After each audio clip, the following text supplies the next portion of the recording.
ನಮಸ್ಕಾರಗಳಿದೆ. ಈ ವಿಡಿಯೋದಲ್ಲಿ ಮಾರ್ಕೆಟ್ಗೆ ಬ್ಯಾಡ್ ನ್ಯೂಸ್ ಗಳ ಮೇಲೆ ಬ್ಯಾಡ್ ನ್ಯೂಸ್ ಗಳು ಬರ್ತಾ ಇದೆ. ಆ ಸುದ್ದಿಗಳ ಬಗ್ಗೆ ತಿಳ್ಕೊಳ್ಳೋಣ. ಜೊತೆಗೆ ಇವತ್ತು ಯಾವ ರೀತಿ ರಿಯಾಕ್ಷನ್ ಇರಬಹುದು ಮಾರ್ಕೆಟ್ ಅಲ್ಲಿ. ಈಗಾಗಲೇ ಏಷ್ಯನ್ ಮಾರ್ಕೆಟ್ಸ್ ಯಾವ ರೀತಿ ಇಂಡಿಕೇಟ್ ಕೊಡ್ತಿದ್ದಾವೆ ತಿಳ್ಕೊಳ್ಳೋಣ. ಇದರ ಜೊತೆಗೆ ಹಲವಾರು ಕಂಪನಿಗಳು ಹಲವು ಸುದ್ದಿಗಳ ಕಾರಣಕ್ಕೆ ಫೋಕಸ್ ಅಲ್ಲಿರ್ತವೆ. ಆ ಕಂಪನಿಗಳ ಬಗ್ಗೆ ಕೂಡ ಒಂದಷ್ಟು ವಿಷಯವನ್ನ ತಿಳ್ಕೊಳ್ಳುವಂತ ಪ್ರಯತ್ನವನ್ನ ಮಾಡೋಣ. ಮೊದಲಿಗೆ ಡಿಸ್ಕ್ಲೇಮರ್ ಕೊಡಲಿಕ್ಕೆ ಇಷ್ಟಪಡ್ತೇನೆ. ಇಲ್ಲಿ ಕವರ್ ಮಾಡ್ತಿರುವಂತ ಯಾವುದೇ ಸ್ಟಾಕ್ ಅನ್ನು ಕೂಡ ರೆಕಮೆಂಡ್ ಮಾಡೋದಿಲ್ಲ. ನಾವು ಫರ್ದರ್ ಸ್ಟಡಿ ಮೆಡಿಟೇಷನ್ ತಗೊಳ್ಬಹುದು. ಆಸ್ ಎ ಎಜುಕೇಶನಲ್ ಪರ್ಪಸ್ ನಾನು ವಿಡಿಯೋವನ್ನು ಮುಂದುವರ್ತಾ ಇದ್ದೀನಿ.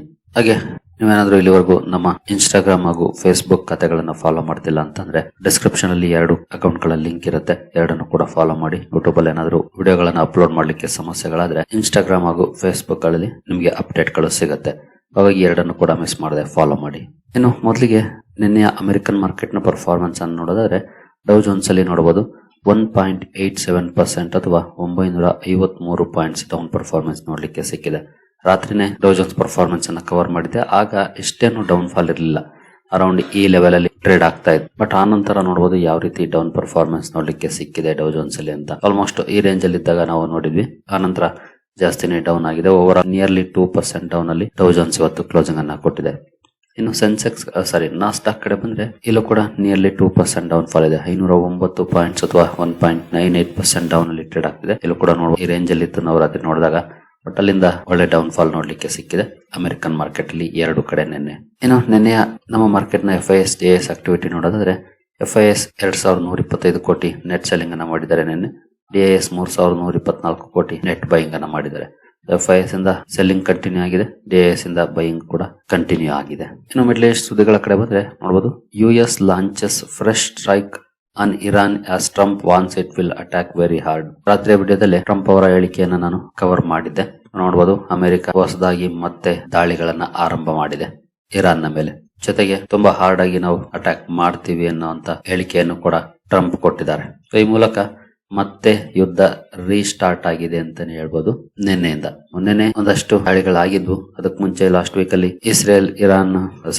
ಲೆಬನಾನ್ ನ ಮೇಲೆ ಅಟ್ಯಾಕ್ ಮಾಡಿತ್ತು. ಇರಾನ್ ಇಸ್ರೇಲ್ ನ ಮೇಲೆ ಅಟ್ಯಾಕ್ ಮಾಡಿತು. ಮತ್ತೆ ಅಲ್ಲಿ ಸೇಸ್ ಫೈರ್ ಅನೌನ್ಸ್ ಆಯ್ತು. ಮತ್ತೆ ಇರಾನ್ ಅಮೆರಿಕದ ಹೆಲಿಕಾಪ್ಟರ್ ಅನ್ನು ಹೊಡಿತು. ಅಮೆರಿಕ ಅದಕ್ಕೆ ರಿಯಾಕ್ಟ್ ಮಾಡ್ತು. ಮತ್ತೆ ಇರಾನ್ ರಿಯಾಕ್ಟ್ ಮಾಡ್ತು. ಈಗ ಮತ್ತೆ ಅಮೆರಿಕ ಅಟ್ಯಾಕ್ ಅನ್ನ ಸ್ಟಾರ್ಟ್ ಮಾಡಿದೆ. ಈ ಮೂಲಕ ಮಾತುಕತೆಗಳು ಏನು ನಡೀತಾ ಇತ್ತು ಅದಕ್ಕೆ ತೆರೆ ಬಿದ್ದಿದೆ ಅಂತಾನೆ ಹೇಳ್ಬೋದು. ಗೊತ್ತಿಲ್ಲ ಮತ್ತೆ ಯಾವಾಗ ರೀಸ್ಟಾರ್ಟ್ ಆಗುತ್ತೆ ಮಾತುಕತೆಗಳು ಅಂತ.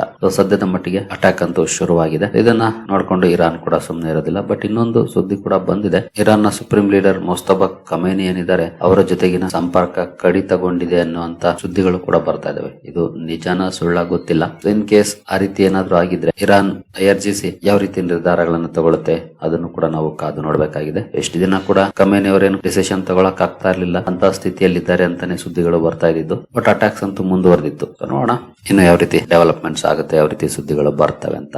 ಇನ್ನು ಇಮಿಡಿಯೇಟ್ಲಿ ನೋಡಬಹುದು Iran declares closure of strait of Hormuz after fresh US strikes warns all vessels will be targeted. Strait of Hormuz ಅನ್ನ ಕ್ಲೋಸ್ ಮಾಡಿದೆ. ಈ ಬಗ್ಗೆ ಅನೌನ್ಸ್ಮೆಂಟ್ ಮಾಡಿದೆ. ಜೊತೆಗೆ ಯಾವುದೇ ವೆಸಲ್ಸ್ ಕ್ರಾಸ್ ಮಾಡ್ಲಿಕ್ಕೆ ಟ್ರೈ ಮಾಡಿದ್ರೆ ನಾವು ಅದನ್ನ ಟಾರ್ಗೆಟ್ ಮಾಡಬೇಕಾಗುತ್ತೆ ಅನ್ನುವಂತ ವಾರ್ನಿಂಗ್ ಅನ್ನು ಕೂಡ ಕೊಟ್ಟಿದೆ ಇರಾನ್.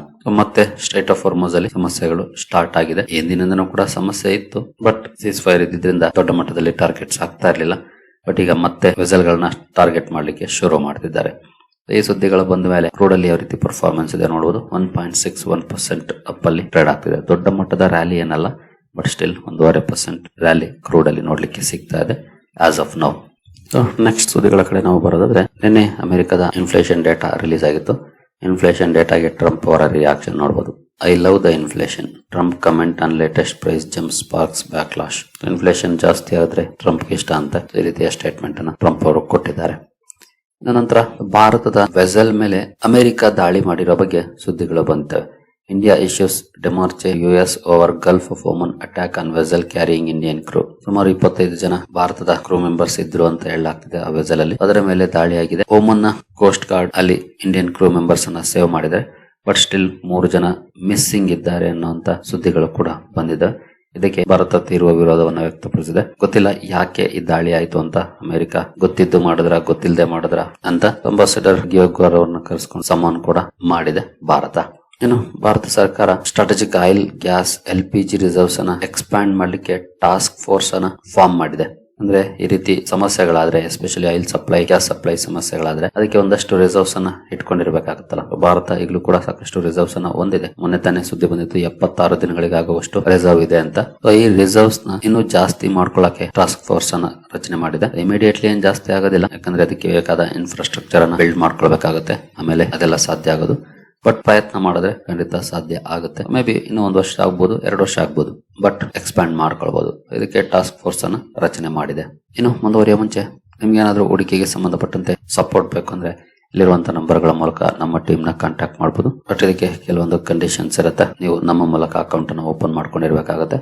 ಹಾಗಾಗಿ ಡಿಸ್ಕ್ರಿಪ್ಷನ್ ಅಲ್ಲಿ ಲಿಂಕ್ ಇದೆ, ಅಕೌಂಟ್ ಅನ್ನು ಓಪನ್ ಮಾಡ್ಕೊಂಡು ಸಂಪರ್ಕ ಮಾಡಬಹುದು. ಇನ್ನು ನೆಕ್ಸ್ಟ್ ರಾಜೇಶ್ ಎಕ್ಸ್ಪೋರ್ಟ್ಸ್ ಚೇರ್ಮನ್ ಒಂದಷ್ಟು ಅಪ್ಡೇಟ್ ಗಳನ್ನ ಕೊಟ್ಟಿದ್ದಾರೆ. ನೋಡಬಹುದು. ಸೆಬಿ ಮಿಸ್ಟುಕ್ Welcome is EBITDA for standalone revenue. All documents submitted. SEBI calculations ಅಲ್ಲಿ ಒಂದಷ್ಟು ಮಿಸ್ಟೇಕ್ಸ್ ಅನ್ನ ಮಾಡಿದೆ. ಅದಕ್ಕೆ ಸಂಬಂಧಪಟ್ಟಂತ ಡಾಕ್ಯುಮೆಂಟ್ಸ್ ಅನ್ನ ನಾವು ಸಬ್ಮಿಟ್ ಮಾಡಿದೀವಿ ಅಂತ ಹೇಳಿದ್ದಾರೆ. ನಿನ್ನೆ ಕೂಡ ಒಂದು ಸುದ್ದಿಯನ್ನ ಕವರ್ ಮಾಡಿದ್ದೆ. ನಾವು ಸೆಬಿಯ ಫೋರೆನ್ಸಿಕ್ ಆಡಿಟ್ ಏನಿದೆ ಅದಕ್ಕೆ ಫುಲ್ ಸಪೋರ್ಟ್ ಮಾಡ್ತೀವಿ. ಜೊತೆಗೆ ನಾವು ಇದನ್ನ ಕೋರ್ಟ್ ಅಲ್ಲಿ ಚಾಲೆಂಜ್ ಮಾಡೋದಿಲ್ಲ ಅನ್ನುವಂತ ಮಾತನ್ನು ಕೂಡ ಹೇಳಿದ್ರು. ನೋಡೋಣ, ಬಟ್ ಕೇರ್ಫುಲ್ ಆಗಿರಿ. ಸ್ಟಾಕ್ ಅಲ್ಲಿ ಏನೋ ಒಳ್ಳೆ ಪರ್ಫಾರ್ಮೆನ್ಸ್ ಬಂತು ಅಂದ ತಕ್ಷಣ ಆ ಕಡೆ ಗಮನ ಕೊಡಕ್ ಹೋಗ್ಬೇಡಿ. ಯಾಕಂದ್ರೆ ಗೊತ್ತಿಲ್ಲ ಫೋರೆನ್ಸಿಕ್ ಆಡಿಟ್ ರಿಪೋರ್ಟ್ ಯಾವಾಗ ಬರುತ್ತೆ ಅಂತ. ಬೇಗನೂ ಬರ್ಬೋದು, ಲೇಟು ಆಗ್ಬೋದು. ಬಂದಾಗ ಗೊತ್ತಾಗುತ್ತೆ ಇಲ್ಲಿ ಯಾರು ಮಿಸ್ಟೇಕ್ ಮಾಡಿದ್ದಾರೆ ಅಂತ. ಇನ್ನು ಲೆನ್ಸ್ ಕಾರ್ಟ್ ಅಲ್ಲಿ ಇವತ್ತು ಬ್ಲಾಕ್ ಡೀಲ್ಸ್ ಆಗೋ ಬಗ್ಗೆ ಸುದ್ದಿಗಳು ಬಂದಿದೆ.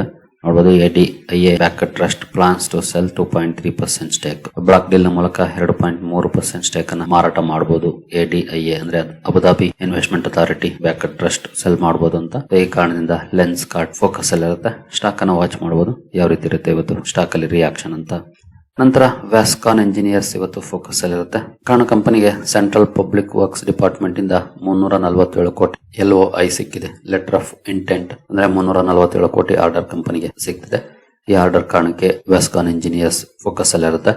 ಸ್ಟಾಕ್ ಅನ್ನು ಸಹ ವಾಚ್ ಮಾಡಬಹುದು ಯಾವ ರೀತಿ ಇರುತ್ತೆ ಇವತ್ತು ಸ್ಟಾಕ್ ಅಲ್ಲಿ ರಿಯಾಕ್ಷನ್ ಈ ಸುದ್ದಿಗೆ ಅಂತ. ಇನ್ನು ಜಿ ಎಂಟರ್ಟೈನ್ಮೆಂಟ್ ಎಂಟರ್ಪ್ರೈಸಸ್ ಕೂಡ ಸುದ್ದಿಯಲ್ಲಿರುತ್ತೆ. ಕಾರಣ ಕಂಪನಿ 2300 ಕೋಟಿ ಫಂಡ್ ರೈಸ್ ಮಾಡೋ ಬಗ್ಗೆ ಡಿಸಿಷನ್ ತಗೊಂಡಿದೆ. ತನ್ನ ಸ್ಟ್ರಾಟಜಿಕ್ ಬಿಸಿನೆಸ್ ಇನಿಷಿಯೇಟಿವ್ಸ್ ಗೆ ಸಂಬಂಧಪಟ್ಟಂತೆ ಹಣ ಬೇಕಾಗಿದೆ ಕಂಪನಿಗೆ. ಹಾಗಾಗಿ ಟ್ರಾಂಚಸ್ ಅಲ್ಲಿ ಫಂಡ್ ರೈಸ್ ಮಾಡುವಂತ ನಿರ್ಧಾರವನ್ನು ತಗೊಂಡಿದೆ. ಈ ಸುದ್ದಿ ಕಾರಣಕ್ಕೆ ಸ್ಟಾಕ್ ಫೋಕಸ್ ಅಲ್ಲಿ ಇರುತ್ತೆ. ಜಿ ಎಂಟರ್ಟೈನ್ಮೆಂಟ್ ಎಂಟರ್ಪ್ರೈಸಸ್ ಅನ್ನು ಕೂಡ ವಾಚ್ ಮಾಡಬಹುದು ಇವತ್ತು ಯಾವ ರೀತಿ ಇರುತ್ತೆ ಸ್ಟಾಕ್ ಅಲ್ಲಿ ರಿಯಾಕ್ಷನ್ ಅಂತ. ಇನ್ನು CMR ಗ್ರೀನ್ ಟೆಕ್ನಾಲಜೀಸ್ ಫೋಕಸ್ ಅಲ್ಲಿ ಇರುತ್ತೆ. ರಾತ್ರಿ ವಿಡಿಯೋದಲ್ಲಿ ಇದ್ರ ಬಗ್ಗೆ ಒಂದು ಅಪ್ಡೇಟ್ ಅನ್ನ ಕೊಟ್ಟಿದೆ. ಗೋಲ್ಡ್ಮನ್ ಸಾಚಸ್ ಅವರು ಸುಮಾರು 50 ಕೋಟಿ ಮೊತ್ತದ ಷೇರುಗಳನ್ನ ಲಿಸ್ಟಿಂಗ್ ದಿನನೇ ಬ್ಲಾಕ್ ಡೀಲ್ ಮೂಲಕ ತಗೊಂಡಿರೋ ಬಗ್ಗೆ ಈ ಸುದ್ದಿ ಕಾರಣಕ್ಕೆ ಫೋಕಸ್ ಅಲ್ಲಿ ಇರುತ್ತೆ. CMR ಗ್ರೀನ್ ಟೆಕ್ನಾಲಜೀಸ್ ಅನ್ನು ಕೂಡ ವಾಚ್ ಮಾಡಬಹುದು. ನಿನ್ನೆ ತಾನೇ ಲಿಸ್ಟಿಂಗ್ ಆಗಿದೆ, ಒಳ್ಳೆ ಪರ್ಫಾರ್ಮೆನ್ಸ್ ಕೂಡ ನೋಡ್ಲಿಕ್ಕೆ ಸಿಕ್ತು. ನೋಡೋಣ ಇವತ್ತು ಯಾವ ರೀತಿ ಇರುತ್ತೆ ಪರ್ಫಾರ್ಮೆನ್ಸ್ CMR ಗ್ರೀನ್ ಟೆಕ್ನಾಲಜೀಸ್ ಅಲ್ಲಿ ಅಂತ.